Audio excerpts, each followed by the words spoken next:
This section is on kinetic molecular theory. The ideal gas law is based on observation. It describes how gases behave and that pressure is caused by collisions of the gas molecules with the walls of their containers. It does not explain why gases behave the way they do. Why does pressure increase as volume decreases? Well, kinetic molecular theory was developed over a period of 100 years. It was first publicized by Rudolf Clausius in 1857. It was mathematically proposed by Bernoulli over 75 years before this, but completely ignored because it contradicted popular but incorrect theories. How do you like that? So what we're going to do is we're going to assume that gases have negligible volume. We're going to assume they exert no forces on each other.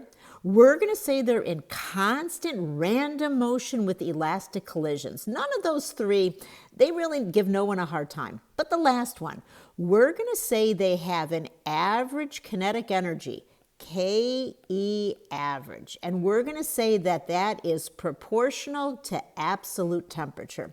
That's the one that gives students a hard time, all right? So I put the picture from your textbook there, but what I want to do is I want to draw it on the next page, okay?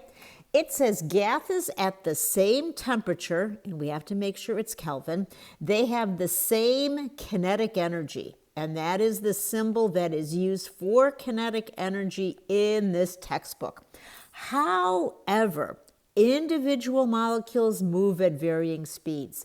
Just like when you take an exam, there's a varying number of scores. The same thing happens with gases.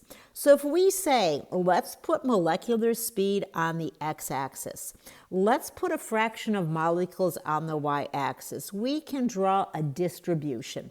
And that distribution is really what I will call low temperature. Then what I'm going to do is I'm going to draw another line. And I'm going to say this line represents what happens at high temperature. Now we're just trying to tell you about it. We're not attempting to go into massive details. But where will this be used?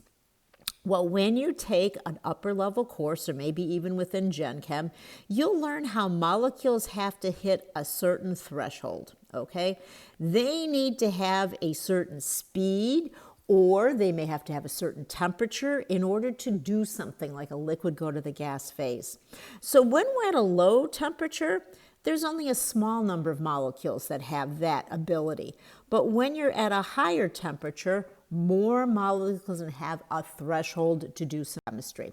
So these are the two pictures from your textbook, and I'm hoping there's nothing more detailed in your exam. What you see here in the blue is the low temperature. What you see here in the red is the high temperature, and see how the distribution shifts. At a higher temperature, more molecules have a higher speed. Now, there are all these different types of speeds. The speed exhibited by the largest number, the speed exhibited by the average, and the speed exhibited by, it's called a root mean square speed.